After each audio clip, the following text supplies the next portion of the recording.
No domingo passado, nós celebramos aqui a Santa Ceia do Senhor. E no caso, naquele domingo, fundado na orientação de Paulo, que diz que o homem deve examinar a si mesmo, julgar-se sob pena de comer e beber juízo para si mesmo, eu pedi para que a equipe de louvor, no domingo, tocasse uma linda canção, mas, ao contrário do que a gente sempre fala, falei assim, não, vocês não cantem.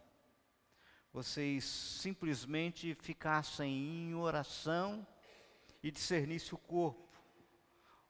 Convidei a igreja para um momento de reflexão. Agora eu fiquei pensando nessa semana e me perguntando, inclusive eu compartilhei com os homens na segunda-feira, Café com Fé, quem esteve aqui ouviu isso. Como que de fato cada um consegue ou conseguiu discernir o corpo como resta apontado e ordenado por Deus através de Paulo.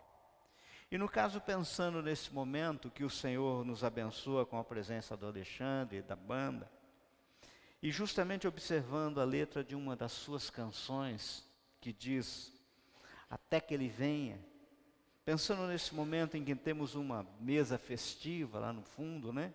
Nos esperando, próprio dessa comunidade, que mostra uma das maneiras de nós celebramos comunhão. Eu queria justamente refletir sobre a Santa Ceia do Senhor, que está relatada lá em Paulo, lá em Coríntios, 1 Coríntios capítulo 11, justamente sobre esse prisma, refletindo no que devemos fazer até que ele venha. O que nós vamos fazer? Por isso aquele que trouxe Bíblia, abre em 1 Coríntios capítulo 11, nós vamos ler do verso 23 ao 31, diz assim a palavra do Senhor: porque eu recebi do Senhor o que também vos entreguei, que o Senhor Jesus, na noite em que foi traído, tomou o pão, e tendo dado graças, o partiu e disse, isto é o meu corpo que é dado por vós, fazei isto em memória de mim. Por semelhante modo, depois de haver ceado, tomou também o cálice, dizendo, este cálice é a nova aliança do meu sangue, fazei isto todas as vezes que o beberdes em memória de mim. Porque todas as vezes que comerdes esse pão e beberdes esse cálice, anunciais a morte do Senhor, até que ele venha.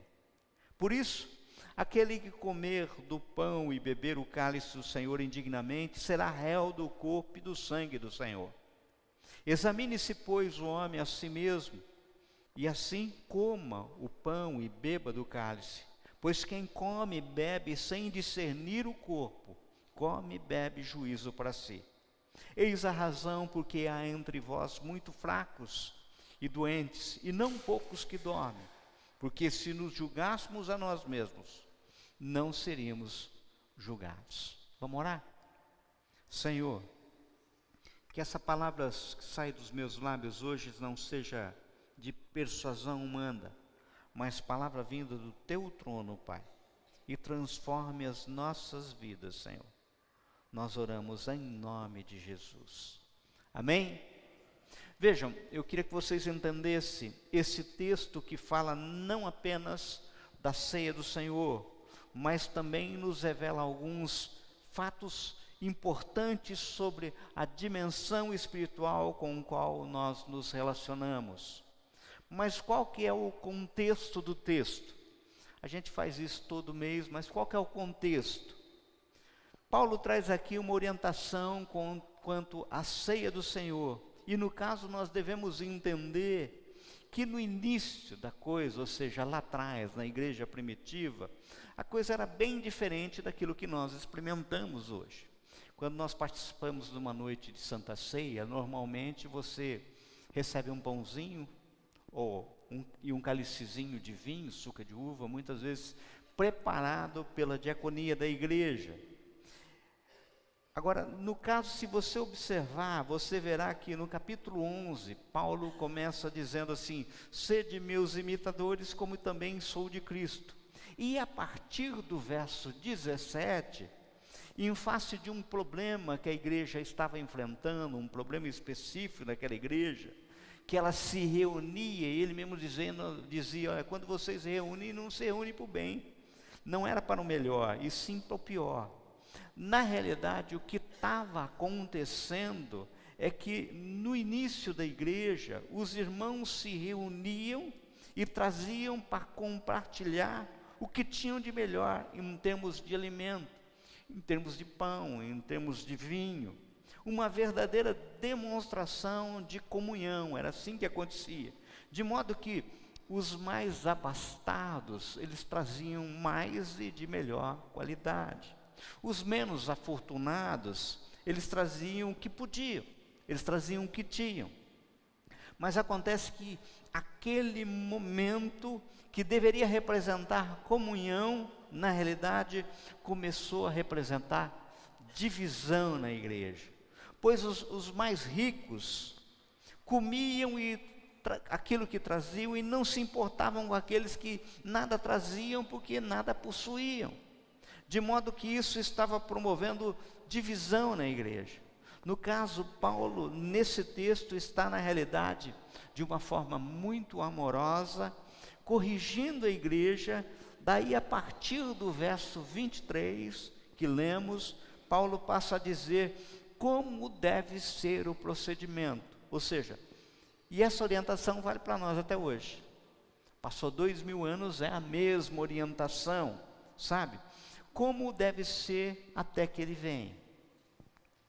Percebam com cuidado como Paulo começa a sua orientação. Ele começa dizendo assim: porque eu recebi do Senhor o que também vos entreguei. Ou seja, ele estava cumprindo aquele que ele tinha recebido de Deus, de Jesus. Que o Senhor Jesus, na noite que foi traído, tomou o pão e, tendo dado graça, o partiu e disse: isto é o meu corpo que é dado por vós. Fazei isto em memória de mim. Fazer o quê? Comer? Não. Partir. O grande mistério da ceia não é comer a ceia, é partir. Vocês se lembram daquela cena que se encontra lá em Lucas 24? Haviam 2 discípulos na manhã da ressurreição, domingo de Páscoa, como nós conhecemos hoje, tá? Jesus crucificado, tinha sido sepultado. Eles estão desesperados, desiludidos, a caminho de Emaús. De repente, Jesus aparece no caminho e se encontra com eles. Mas eles não conhecem Jesus. E Jesus vai perguntando para eles: o que aconteceu? E eles começam a dizer: mas só tu, estrangeiro, não conhece, não sabe o que aconteceu? E eles não reconheceram Jesus. E Jesus começou a anunciar as Escrituras desde Moisés. Quando chegou ao lugar que eles tinham propósito de chegar, Jesus fez menção a caminhar, a continuar a viagem, e eles persuadiram Jesus a entrar e ficar com eles. Jesus entra e diz a palavra que eles só reconhecem Jesus no partir do pão. Muitos simplesmente não entendem o que está sendo ensinado aqui. Nós temos que observar o contexto e prestar atenção. Quase sempre, no momento de contrição, no momento de Santa Ceia, quando somos convidados a nos examinar, fechamos nossos olhos e olhamos em relação ao nosso relacionamento com Deus, sem de fato discernir o corpo de Cristo. Ou seja, não percebemos que a grande questão não é comermos, mas como partimos, como partilhamos. O convite que está no verso 28 é: examine-se, pois, o homem a si mesmo, e só se for sem pecado coma. Não é assim. Examine-se a si mesmo, e assim coma do pão e beba do cálice. O convite ele é inclusivo. Se eu pensar diferente, pode parecer que eu simplesmente me tornei digno pela minha oração que eu estou entregando naquele momento. e que eu não tenho mais pecado nenhum, sem de fato discernir o corpo. Mas o que eu estou falando? E eu queria que vocês entendessem, prestassem atenção nisso. Vamos entender melhor esse negócio. As nossas atitudes nunca são neutras. Elas produzem bênção ou maldição em nossas vidas.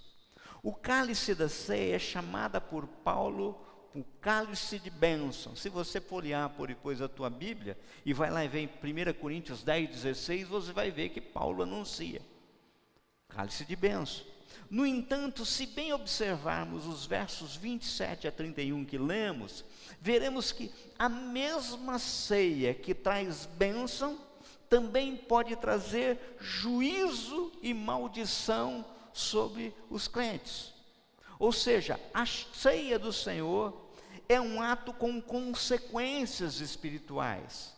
Agora perceba, a igreja do Corinto tinha todos os dons do Espírito Santo em operação. É eu que estou falando isso? Não, basta você folhear a palavra e você vai ver que em 1 Coríntios 1:7 está falando de uma forma bem clara, que incluía inclusive dons de cura. Mas mesmo assim o texto nos revela que havia entre os irmãos muitos doentes, bem como as mortes prematuras que aconteciam.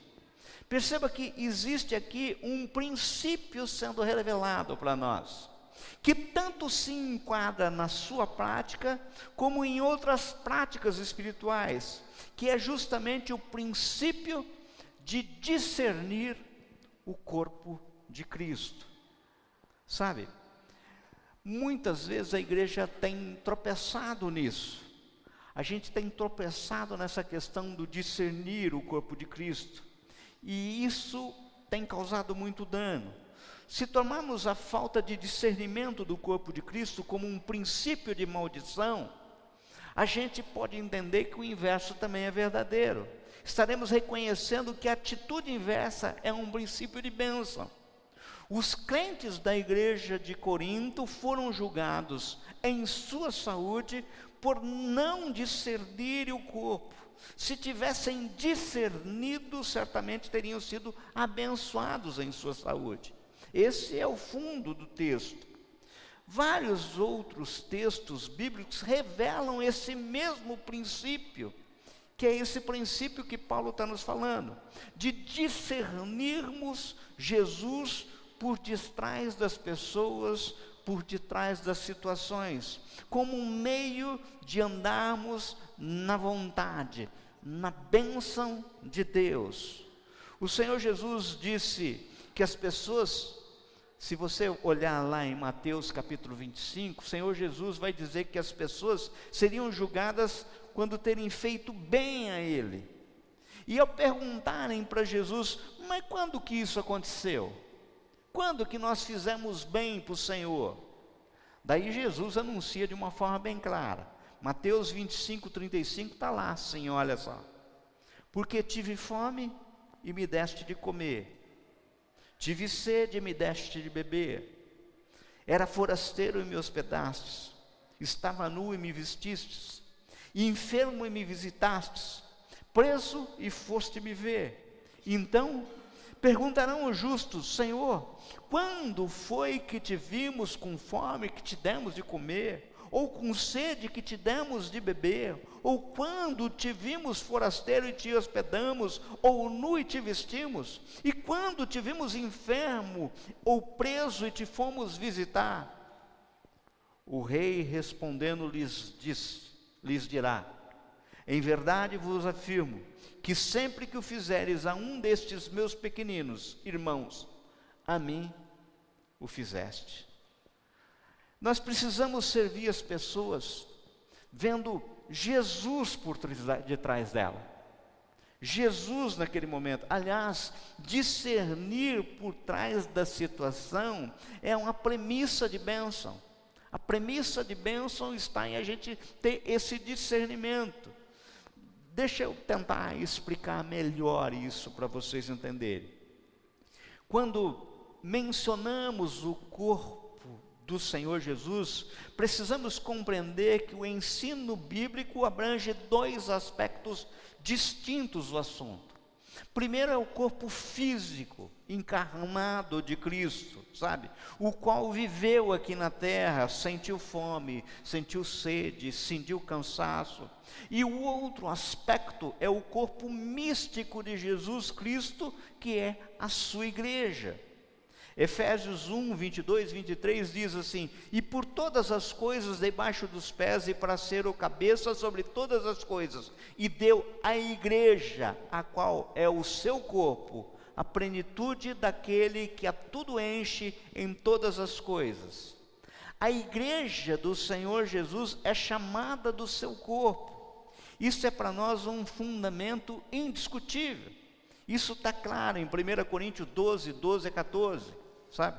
Assim sendo, nós precisamos entender quais que são esses paralelos entre o corpo físico de Cristo encarnado que viveu entre nós e esse corpo enquanto igreja.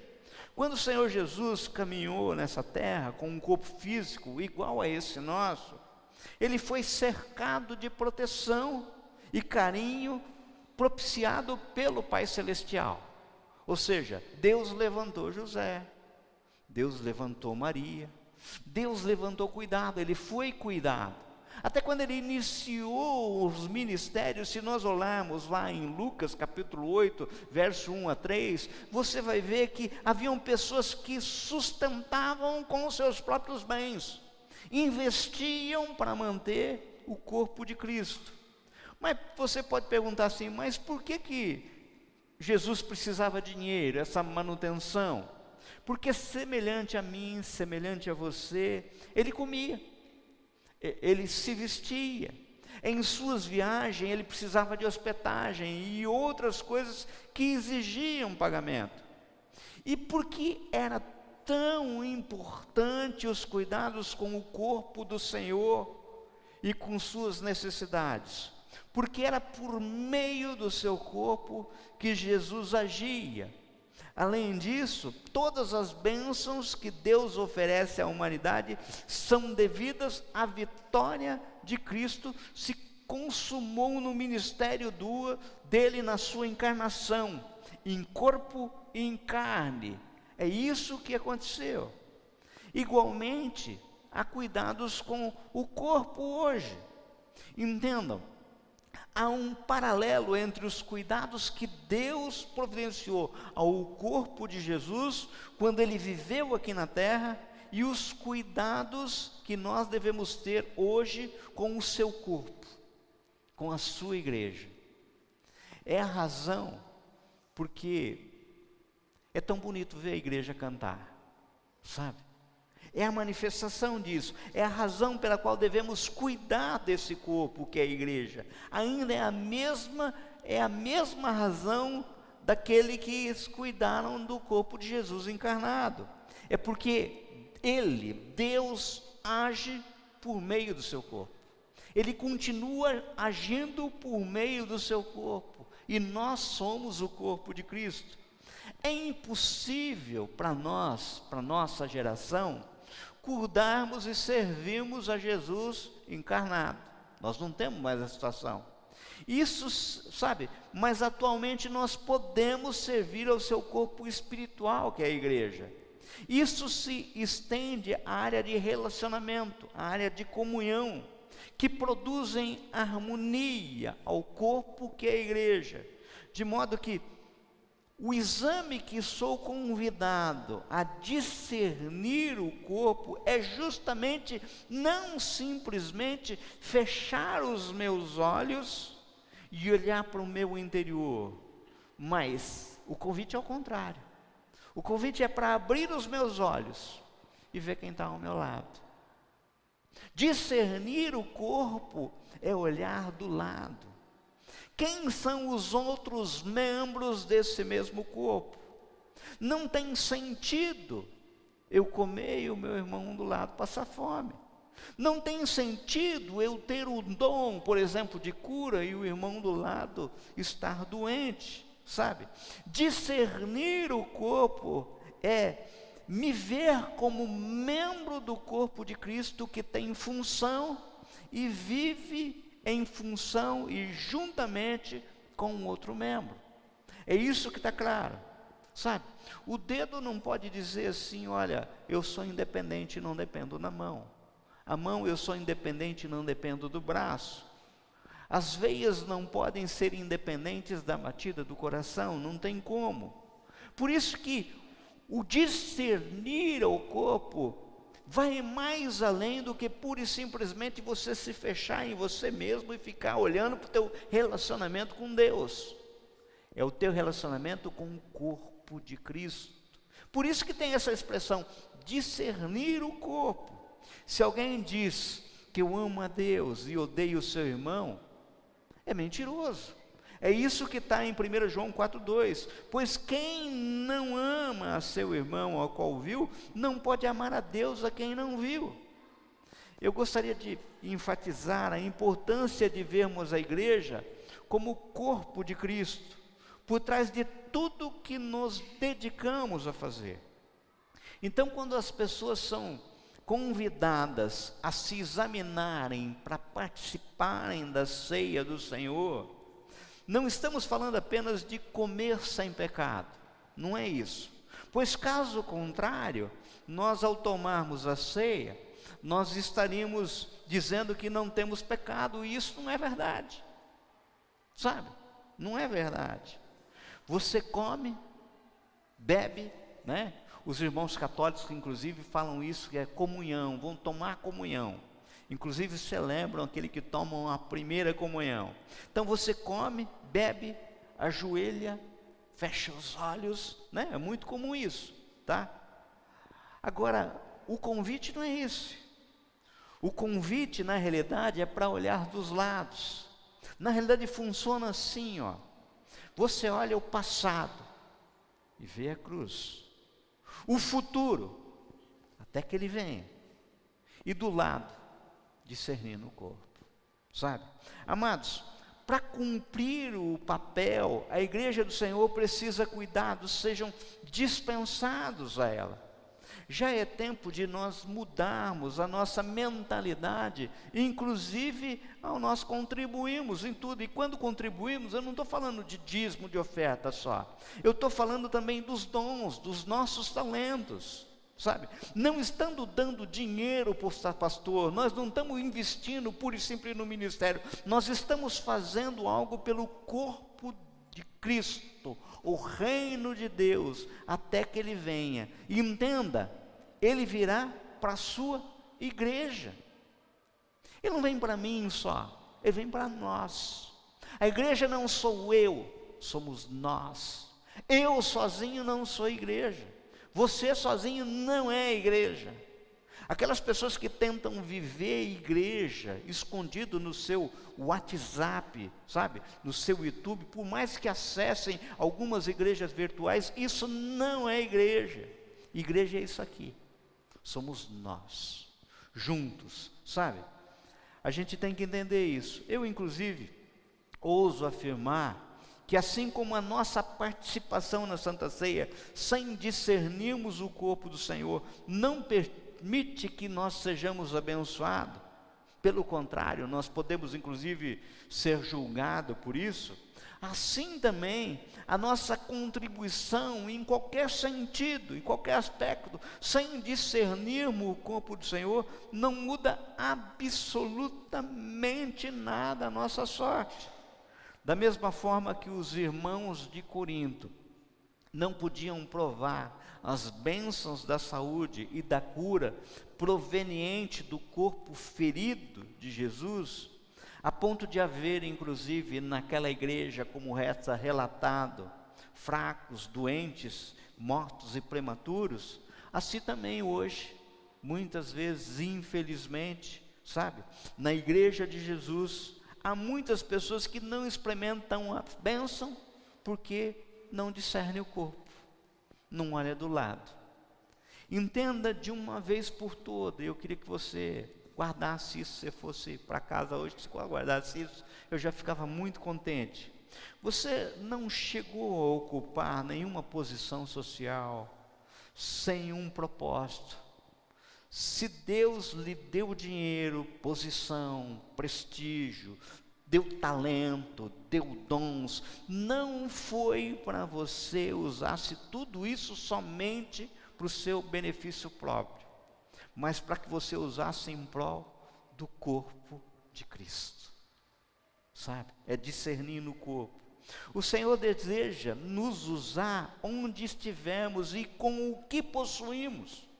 Por isso nós precisamos abrir os nossos olhos e estar atento a discernir, inclusive, as oportunidades que acontecem. Sabe? Você discernir o corpo. Os reis magos, por exemplo, tiveram visto essa oportunidade. Eles foram e presentearam Jesus, e aqueles presentes foi o que sustentou, inclusive, os custos da fuga para o Egito. Foi sustentado com aquilo, sabe? O fornecimento de cuidados ao corpo do Senhor libera as bênçãos. O contrário, no entanto, traz maldição. A gente tem que entender isso. Quando investimos na obra de Deus com esse discernimento de que estamos fazendo algo pelo corpo de Cristo, somos abençoados. A bênção não vem pela aplicação que é feita com os recursos, dons e talentos, e sim pelo discernimento espiritual que temos em nosso coração, sobre a verdadeira razão de darmos e nos entregarmos. Hoje nós vamos experimentar ali, né, como gostoso, nós sempre se reunimos e fazemos isso aí, de tempo em tempo. Olha lá, uma mesa farta, isso é comunhão. Aquilo é mais ou menos o que eles experimentavam, sabe? Fala assim, mas é muito difícil isso daí, esse negócio de discernir o corpo. Queridos, diz que havia uma manada de porcos espinhos, e essa manada de porcos espinhos, eles pastavam e eram muito fartos, e de repente acabou a fartura, acabou um alimento. E eles foram vagando e foram até um lugar mais longínquo e encontraram um lugar farto. E ali eles começaram a se alimentar. Só que eles foram no verão. Mas esse lugar novo tinha um inverno muito rigoroso. Quando o inverno apertou, eles sentiam muito frio e naquelas noites geladas, muitos dos porquinhos morreram. E daí eles não sabiam lidar com aquela temperatura e morriam. E o inverno seguinte, morriam. Até que fizeram uma reunião entre os porcos, e o porco mais velho, né, teve uma ideia, falou assim, olha, a ideia é nós nos aquecemos com o nosso corpo. Se nós nos aquecemos com o nosso corpo, nós não vamos morrer. Daí eles colocaram em prática essa ideia brilhante. E aqueles porcos espinhos, nas noites frias, deitavam um do ladinho do outro e se aqueciam, sabe? Mas no dia seguinte, estavam todos feridos por causa dos espinhos. De modo que uns falaram assim, não, isso não é para mim não, fere muito, não quero não. Na noite de seguinte, aqueles que não quiseram dormir pertinho, morreram de frio. Aqueles que dormiram pertinho, mesmo feridos, permaneceram vivos. Igreja é assim, gente, sabe? Tem espinho, mas não dá para ficar longe do outro, sabe? Não dá para ficar longe. É condição de sobrevivência. O Senhor nos chama para comunhão. Nos chama para comunhão. E eu gosto muitas vezes dessas historinhas para ilustrar, né? Diz que um jovem chegou para um pastor e falou assim, pastor, eu vou sair da igreja. Ah, por quê? O louvor é desafinado, pastor. Além do que, o olho do lado é uma fofocaiada, é a irmã olhando do vestido do outro. E inclusive no meio do louvor o pessoal está acessando um WhatsApp ali, ninguém presta atenção, e é um negócio, eu estou louco com isso, eu não quero, eu vou sair da igreja. O pastor bem falou assim, tudo bem, não tem problema, mas antes você faz uma coisa para mim, o quê? Pega esse copo, enche d'água, e depois dá 3 voltas na nave da igreja. Ele encheu o copo d'água e começou e deu uma volta. Depois ele deu outra volta. Depois ele deu a terceira volta, chegou na frente do pastor, pronto, eu cumpri. Ele falou assim, meu rapaz, durante as voltas, você viu alguém falando mal do outro? Não. Você viu alguém acessando o WhatsApp? Não. Você prestou atenção se estava desafinado? Não. Sabe por quê? Porque você estava no foco, no copo. Se você vier com foco em Jesus, você não vai perceber nenhuma dessas coisas que te afastam da igreja. Você vai perceber que isso é discernir o corpo.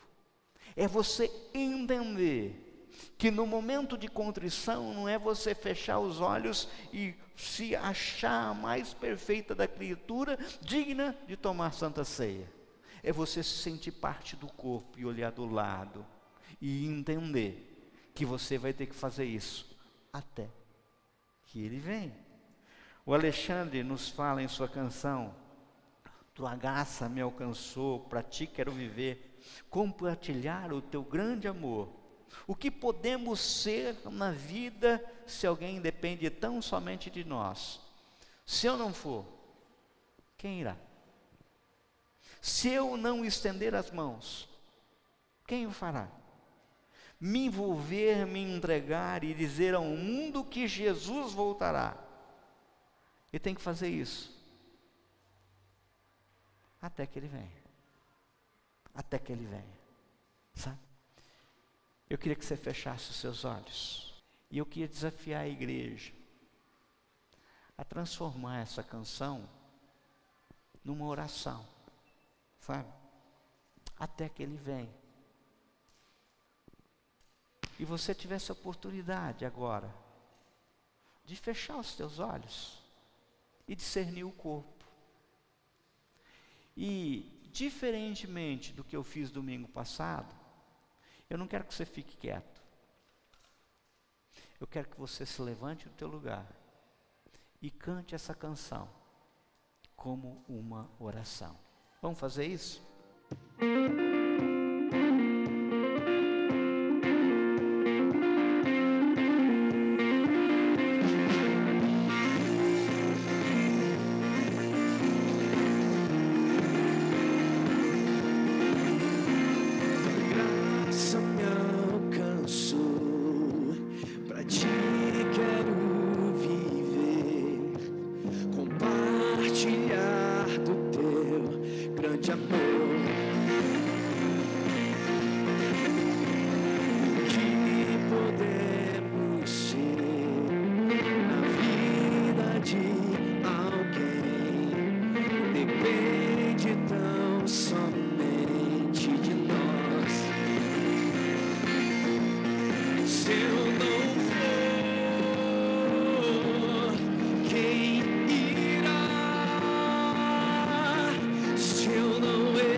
Ora vem, Senhor, até que Ele venha, até que Ele venha, Cristo, que ao mundo vou levar, até que Ele venha, Senhor, até que Ele venha. Ele é a razão que nos faz. Pega a sua voz, canta ao Senhor, até que Ele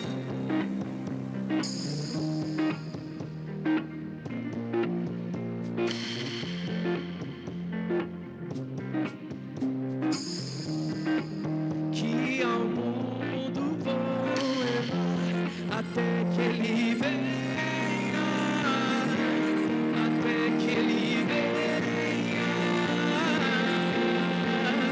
Ele é a razão que nos faz, até que Ele venha.